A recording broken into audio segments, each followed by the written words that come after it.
para escuchar un nuevo reto. Enseñanza para tu vida. Principios que forjarán tu carácter. Palabras que te alientan. Bienvenidos al Tabernáculo Bíblico Seguidores de Jesús. Escucha Palabra de Dios.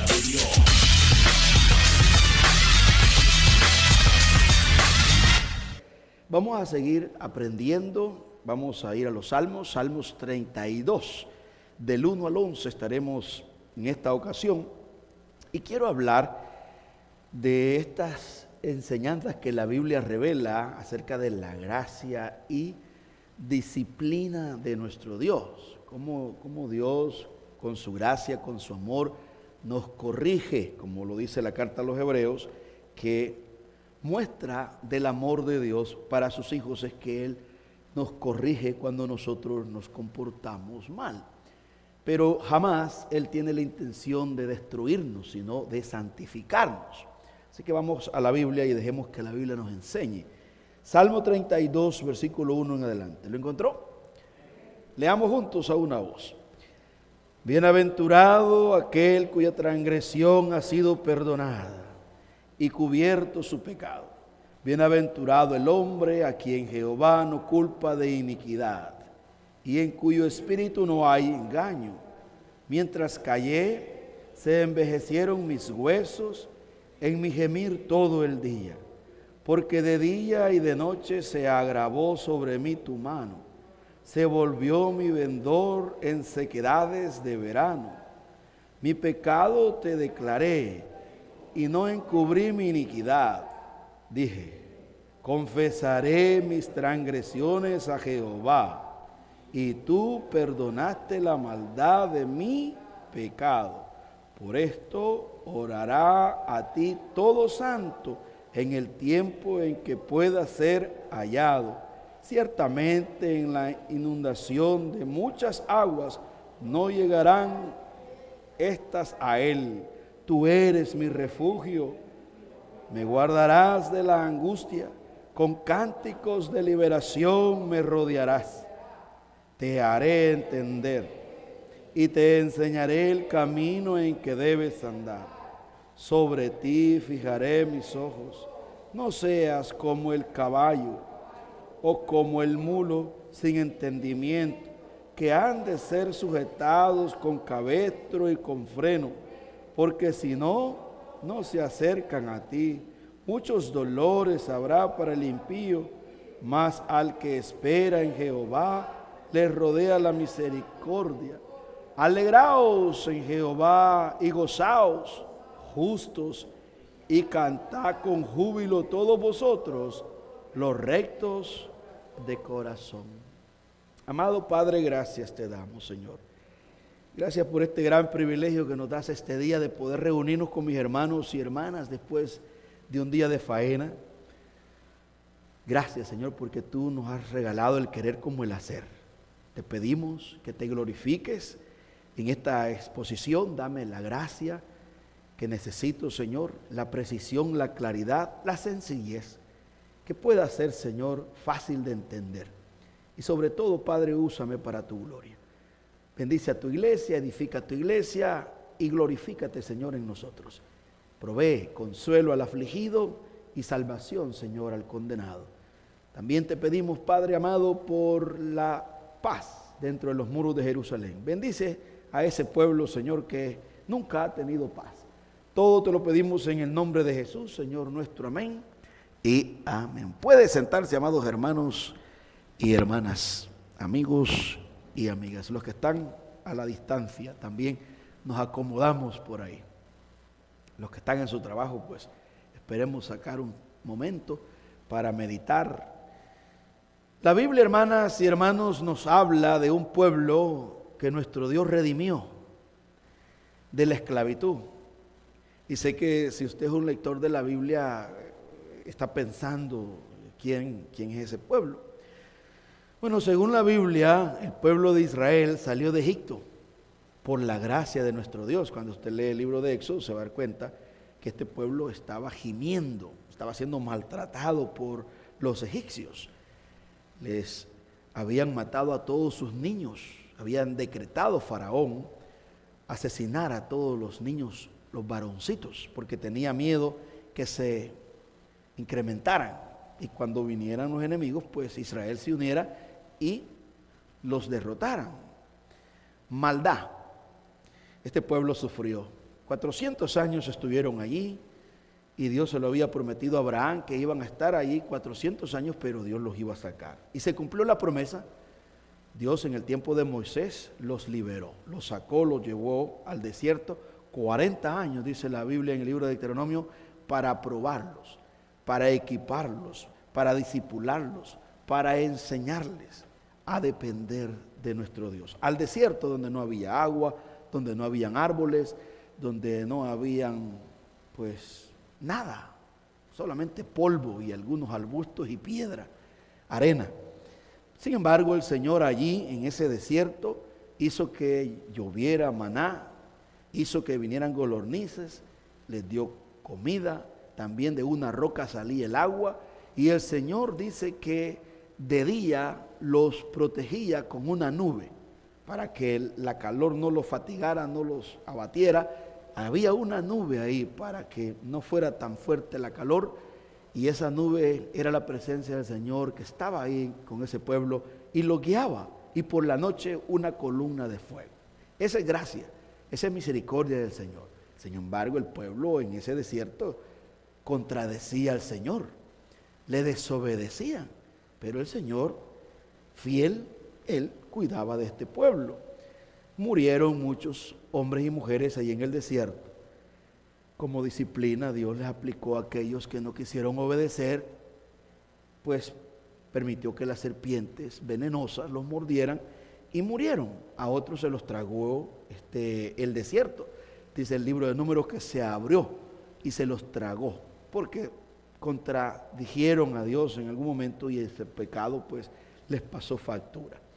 Este pueblo de Israel, mis hermanos y hermanas, recibió gracia y también recibió disciplina. Dice Segunda de Reyes, capítulo 17, versículo 6, y miramos que más tarde, cuando ya el pueblo de Israel había tomado posesión de la tierra, en el tiempo de los reyes, este pueblo fue dividido y fue disciplinado. Aquí en esta porción que vamos a leer en Segunda de Reyes 17, 6, Israel recibió la disciplina de nuestro Dios. Después de la muerte de Salomón, el pueblo se dividió en dos. El país de Israel se dividió en dos. Parte norte tenía como ciudad a Samaria y parte sur tenía como ciudad Jerusalén, Judá.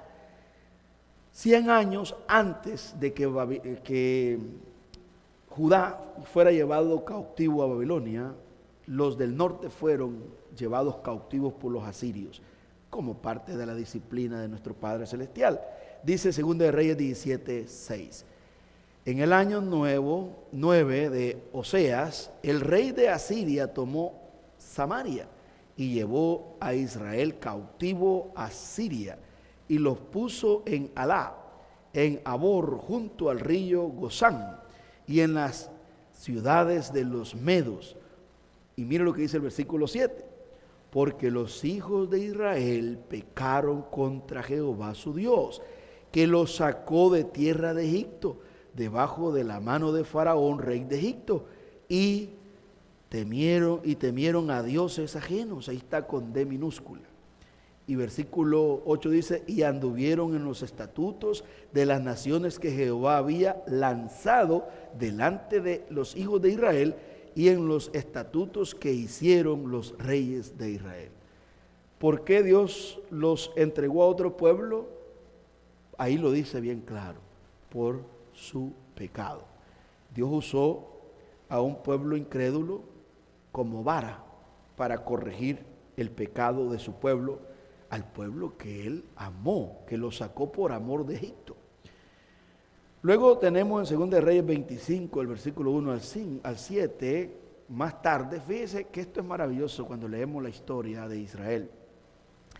Dios es tan paciente, hermanas y hermanos, tan misericordioso, que la misma Biblia lo dice en Éxodo, que Él es grande y tardo para la ira y grande en misericordia, dice ahí el texto, en Éxodo, le dio otros 100 años al pueblo de Judá para que razonaran, y mandó predicadores como el profeta Jeremías a advertirles, a decirles: vuélvanse al Señor, porque el Señor pues los ama, pero ellos no quisieron. Entonces el Señor los mandó a Babilonia 70 años. Dice Segunda de Reyes 25:1 en adelante. Aconteció a los 9 años de su reinado, en el mes 10º, a los 10 días del mes, que Nabucodonosor, rey de Babilonia, vino con todo su ejército contra Jerusalén, y la sitió y levantó contra ella alrededor, dice ahí. Vamos a ver qué dice el texto. Aconteció a los 9 años de su reinado, en el mes 10º, a los 10 días del mes, que Nabucodonosor, rey de Babilonia, vino con todo su ejército contra Jerusalén y la sitió y levantó torres contra ella alrededor. La cercó. Luego dice el versículo 3, a los 9 días del cuarto mes, versículo 2, perdón, y estuvo la ciudad citada hasta el año 11º del rey Sequías. Versículo 3 de Segunda de Reyes 25 dice: a los 9 días del cuarto mes prevaleció el hambre en la ciudad, hasta que no hubo pan para el pueblo de la tierra.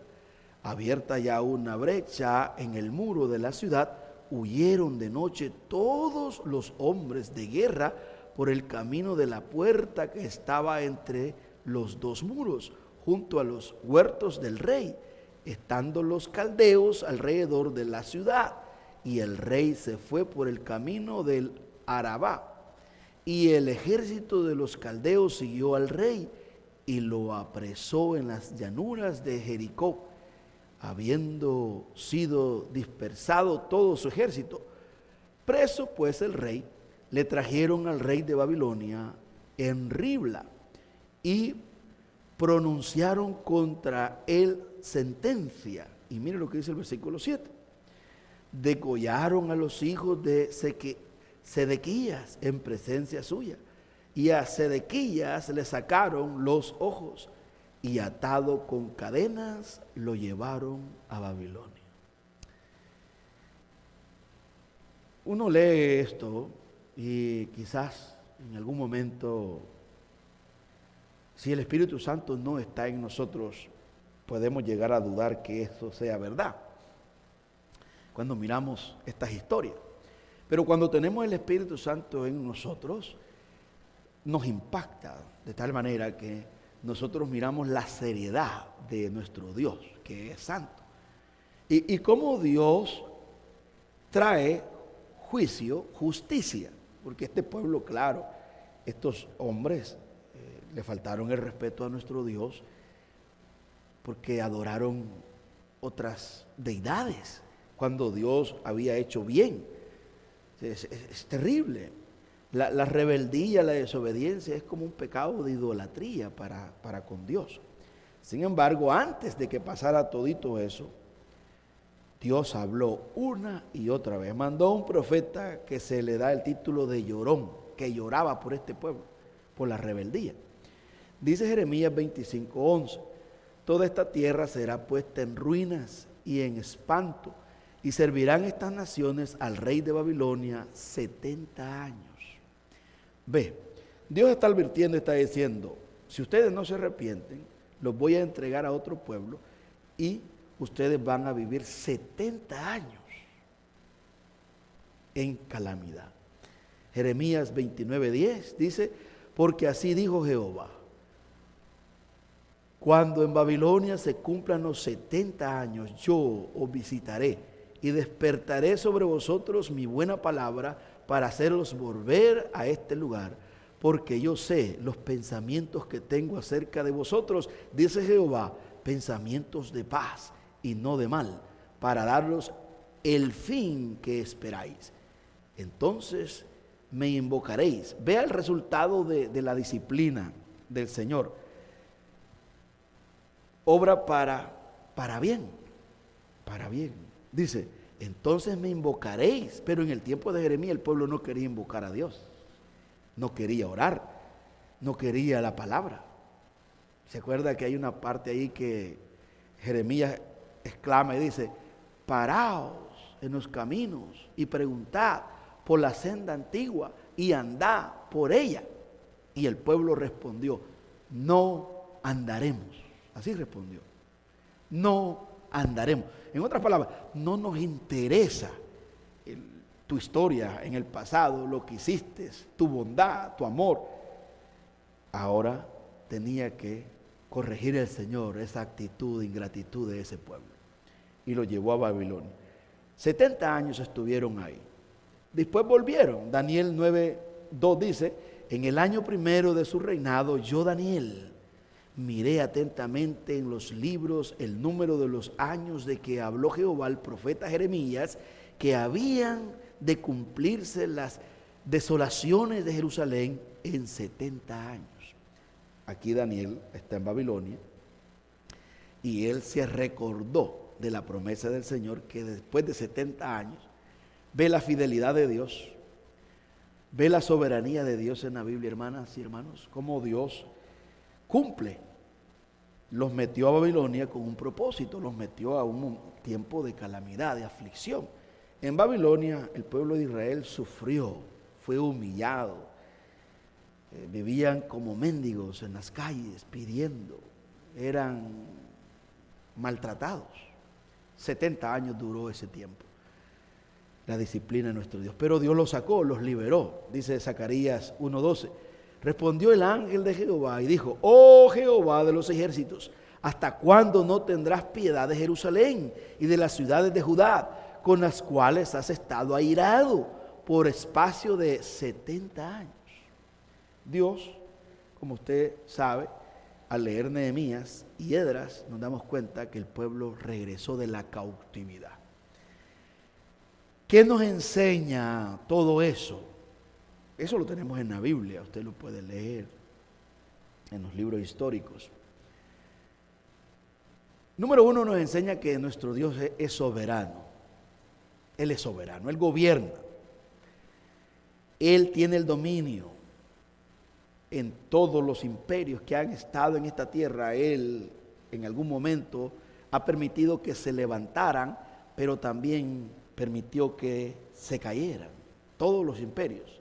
Hoy quizás estaríamos diciendo nosotros que estamos en el imperio de los Estados Unidos de Norteamérica. Pero al igual que cayó Babilonia, Egipto, cayó Grecia, los romanos, todos esos imperios cayeron en el pasado, también Estados Unidos un día puede llegar a caer y puede llegar a ser simplemente así como Canadá. Hoy tiene el liderazgo a nivel mundial. Solo para ponerle un ejemplo de cómo lideraban estas naciones en el pasado, así como está liderando Estados Unidos, que tiene pues el mejor ejército, tiene la mejor economía por ahora, y tiene un gran pueblo, aunque somos emigrantes una gran cantidad, pero es una nación que goza de ese bienestar en este tiempo. En el tiempo de Daniel pues era Babilonia, pero cayó y Dios lo usó. Dios está usando a Estados Unidos, sí, lo usó para llevar el evangelio a Centroamérica. De aquí han salido muchos misioneros. Pero hoy Estados Unidos está cayendo porque le ha dado rienda suelta a muchas creencias falsas, como lo es el libertinaje. Este problema, este pecado que se practica en Estados Unidos de Norteamérica, como el aborto, el asesinato de los niños, no crea que tiene alegre a Dios, lo tiene enojado. El matrimonio del mismo sexo, esta ideología de género que estamos bregando, donde el hombre con hombre ya no tienen vergüenza, ya andan en las calles, mujer con mujer. Y si usted no acepta eso, pues lo tildan que usted es racista, que usted no tiene amor. Ese es, digamos, el tiempo que vivimos nosotros. Y eso es lo mismo que destruyó a todos los imperios del pasado, el pecado de inmoralidad. Dios, mis hermanos y hermanas, ha dado su gracia Pero esta no es una gracia barata. ¿Y qué es gracia?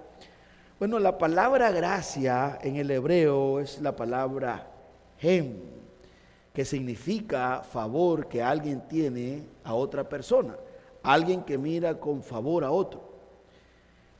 Está el verbo anán en el hebreo, que significa que alguien superior mira con favor a alguien inferior. Ese superior es Dios y los inferiores somos nosotros. Esa es la gracia en el griego. La palabra que encontramos en el Nuevo Testamento es la palabra charis. Charis. Es algo, oiga bien esto, hermanas y hermanos, esto es algo que Dios otorga voluntariamente, soberanamente a quienes Él quiere, a personas que ya estaban condenadas al infierno por sus pecados. Dios, en su gracia, perdonó a Moisés, por ejemplo. Moisés cometió asesinato. Usted lee Éxodo, Moisés cometió un asesinato y salió huyendo para el desierto 40 años. Fue desterrado en el desierto. Sin embargo, el Señor lo encuentra más tarde en Éxodo 3 y el Señor lo santifica, lo perdona.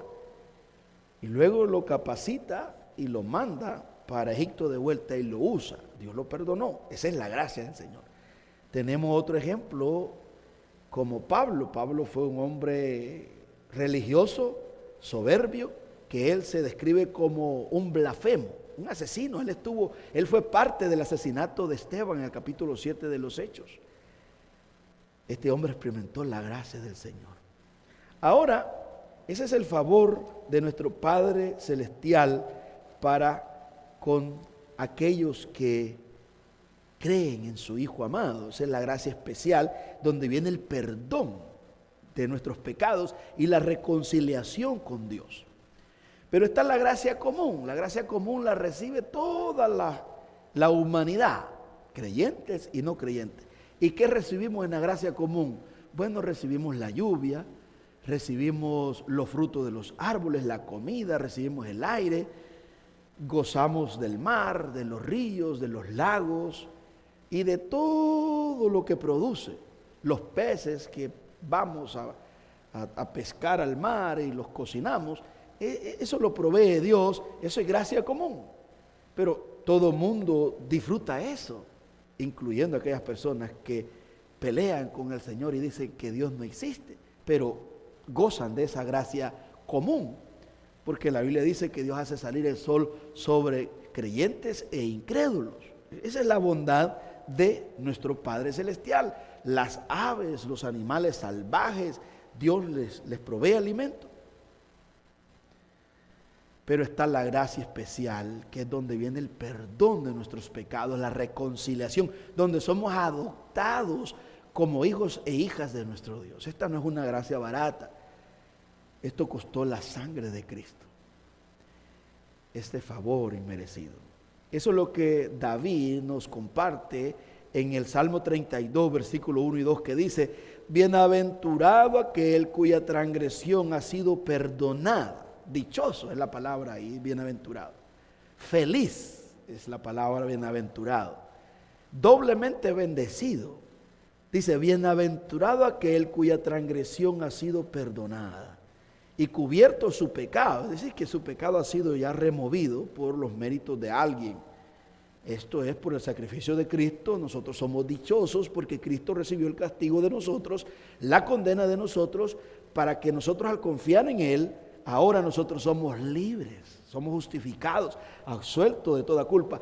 Dios aplicó su justicia, su castigo que merecemos nosotros por nuestros pecados en Jesús. Jesús recibió el dolor que merecemos nosotros, la ira de Dios en la cruz. Por eso es que Él, cuando estaba colgado en la cruz, dijo: Elí, Elí, lama sabactani, que traducido es: Dios mío, ¿por qué me has desamparado? Dice la Biblia que desde la hora sexta hubo tinieblas en la tierra, hubo oscuridad. Y eso es símbolo de la ira, del enojo de Dios, que Dios abandonó a su Hijo, que Dios derramó su castigo ahí. Y cerca de la hora novena Jesús clamó a gran voz diciendo: en tus manos encomiendo mi espíritu. Es decir, entregó su vida, murió, fue sepultado para rescatarnos a nosotros. Y por ese sacrificio de Cristo, y al resucitar Él, es la evidencia que cumplió la demanda que exige Dios para perdonarnos. Con la resurrección de Cristo, entonces nosotros estamos seguros, requete seguro, que tenemos una vida eterna en Cristo. Y cuando creemos en Cristo, Él nos imputa esa rectitud moral. Él nos da el Espíritu Santo para formar el carácter de Él en nosotros. Ya no es nuestras fuerzas, ya no es con nuestro sacrificio, no, es el Espíritu Santo dentro de nosotros obrando. Así como obró para la salvación, que nos dio vida, por eso nos gusta venir, por eso estamos aquí esta noche. Cualquiera de nosotros en otro tiempo, cuando no conocíamos a Cristo, estábamos viendo películas, o estábamos viendo un partido de fútbol, o estábamos por ahí quizás corriendo, pero ahora estamos en el templo. Otros hermanos están en sus hogares escuchando la palabra, y es un deleite. Esa es la nueva vida espiritual. En otro tiempo, dice Efesios 1, estábamos muertos en nuestros delitos y pecados, pero viene la gracia de Dios, el Espíritu Santo nos da vida y nos comienza a gustar lo de Dios, que en otro tiempo no nos gustaba. Entonces, David experimentó la gracia de Dios, porque fue un gran pecador al igual que nosotros. Y dice el versículo 2, bienaventurado el hombre a quien Jehová no culpa de iniquidad y en cuyo espíritu no hay engaño. Ahí en primer lugar tenemos entonces que David nos comparte la gracia de nuestro Dios, que Él la vivió. En segundo lugar, David nos muestra la culpa del pecado y la responsabilidad del hombre. Todos nosotros somos responsables del pecado que hemos heredado y del pecado que practicamos. Versículo 3 dice, mientras callé, se envejecieron mis huesos en mi gemir todo el día. Él nos pinta como cuando nos da fiebre, como cuando nos da un virus que nos debilita, que nos hace impotente. Y él dice, cuando el pecado, la culpa está sobre nosotros, sentimos que nuestros huesos se envejecen. Dice, mientras callé, mientras el hombre no confiesa sus culpas, mientras el hombre no se arrepiente de sus pecados, la culpa lo abate, la culpa lo tortura. Pero cuando el hombre confiesa, y aquí está hablando un hombre que lo vivió, como todos nosotros también sabemos, cuando no teníamos a Cristo en nuestra vida, el pecado nos torturaba. El pecado es un verdugo. El pecado te ofrece placer, pero te destruye. Porque el pecado te ofrece un momento de placer, te dice, mira, haz esto, haz lo otro, diviértete, pero nunca te va a decir las consecuencias, nunca. Entonces el pecado es un verdugo que destruye al hombre. Dice el versículo 3, mientras callé, dice el salmista, se envejecieron mis huesos en mi gemir todo el día. Gemir, el lamento. Usted lo ve en las redes sociales, las personas cuando se han apartado del Señor andan lamentándose.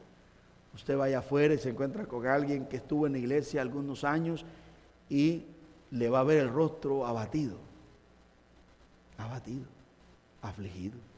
Y dice el versículo 4, porque de día y de noche se agravó sobre mí tu mano, se volvió mi vendor en sequedades de verano. Y luego dice el versículo 5, aquí está la medicina, mi pecado te declaré y no encubrí mi iniquidad. Dije, confesaré mis transgresiones a Jehová. Aquí David nos enseña responsabilidad. Él dice, yo soy responsable, yo sé que mi pecado me ha llevado a estar en esta situación, a sentirme deprimido, desanimado. Miren, hermanos y hermanas, el pecado es tan cruel que te lleva al borde del abismo. El pecado, si no estás bien parado, te lleva a ese pensamiento, no sirves para nada, quítate la vida, mátate, no vales nada, a nadie le importas. David bregó con eso, pero él entendía que eso venía de su pecado. En el Salmo 51, versículo 5, él dice, en pecado me concibió mi madre. Él decía, yo soy un pecador por naturaleza. Pero al igual que Pablo, él se lamenta y pide ayuda, y Pablo en Romanos 7:24 está llorando por el pecado. Y eso es lo que hacemos los cristianos. Los cristianos no amamos el pecado. El pecado nos asalta de repente como una fiera salvaje que nos agarra a veces descuidado y nos atropella. Pero nosotros gemimos, lloramos, y Dios nos perdona, nos disciplina con amor, nos corrige y luego nos restaura, y aprendemos de esa disciplina, de esa corrección. David aprendió. David se le conoce como el dulce cantor de Israel, un salmista, un adorador, un hombre que dice la Biblia que era conforme al corazón de Dios. Oye, escuche bien, estaba detrás del corazón de Dios. Pero este hombre, a pesar de que era un hombre consagrado a Dios, cometió varios pecados. Un pecado terrible como fue el adulterio. Le quitó la mujer a un hombre llamado Urías. Lo engañó, y no solamente lo engañó, sino que lo mandó a asesinar. Eso está en la Biblia. Usted lo puede leer ahí en 2 de Samuel. Ve las dos caras de la moneda. Por un lado, este hombre temeroso de Dios, adorador, pero por otro lado, frágil, pecador hasta la médula, y tocó fondo. Este creo que es un gran ejemplo para todos nosotros, para que nosotros nunca nos rindamos. Por más bajo que caigamos, David nos da un ejemplo de la gracia de Dios, de la misericordia de Dios, que él mismo, otro pecado que cometió David después que asesinó a Urías, fue el que mandó a censar, hizo un censo del pueblo, porque se le olvidó a David en su vejez que aquella onda y aquella piedra con la que derribó a Goliat fue Dios y no fue él. Después David, ahí cuando hace el censo, él se confunde. Todavía el general le dice, no haga eso, mi rey, no provoque a ira a Dios. Pero prevaleció la orden de David y dijo, no, lo vamos a hacer. Y Dios trajo mortandad y mató como unas 75,000 personas. Y David, cuando vio la mortandad que venía, se puso al frente del Señor y le dijo, no, este pueblo no fue el que pecó, yo fui el insensato, mátame a mí y deja libre a este pobre pueblo. ¿Qué culpa tienen estas ovejas de mi pecado? Y entonces Dios, al ver esa actitud de este hombre humilde, sincera, Dios detiene la mortandad. Entonces, este hombre vivió lo que está cantando aquí. Dice el versículo 5, mi pecado te declaré y no encubrí mi iniquidad. No la encubrió. Dije, confesaré mis transgresiones a Jehová, y tú perdonaste la maldad de mi pecado. Concluyamos en esta noche. Vamos a seguir con la segunda parte. Llévase esto en su cabeza y en su corazón. Si Dios perdonó a David, también Dios lo perdonará a usted si usted hace lo que hizo David, si usted le confiesa a Dios sus pecados en privado, a solas. No tiene por qué buscar a alguien, hágalo con él. En su cuarto, póngase de rodillas y dígale, mi pecado me ha torturado por muchos años. Hoy entiendo que es mi pecado que me ha llevado hasta aquí. Pero hoy aprendí esta noche que tú perdonaste a tu siervo David. Y en su vejez ese hombre terminó robusto, terminó bien. Pagó las consecuencias, pagó la factura. Pero David disfrutó del perdón de su Dios, al igual que nosotros. El peor error que podemos cometer cuando pecamos es huir, apartarnos. No es huyendo como se arregla el problema, es buscando al Señor en oración. Cuando pecamos, usted corra de rodillas, tírase como un bebé y dígale, papá, corrígeme. Yo sé que lo harás con amor, te fallé, pero prefiero que seas tú y no mi enemigo. Y usted verá cómo Dios va a tener misericordia de usted, lo va a disciplinar, lo va a corregir, lo va a santificar y luego lo va a restaurar y lo va a usar para su gloria. ¿Cuánto lo creemos? Solo arrepintámonos. Todos necesitamos arrepentirnos, todos tenemos pecados ocultos, todos. Y si decimos que no tenemos pecado, no amamos el pecado, no somos esclavos del pecado, pero aún hasta dormido pecamos.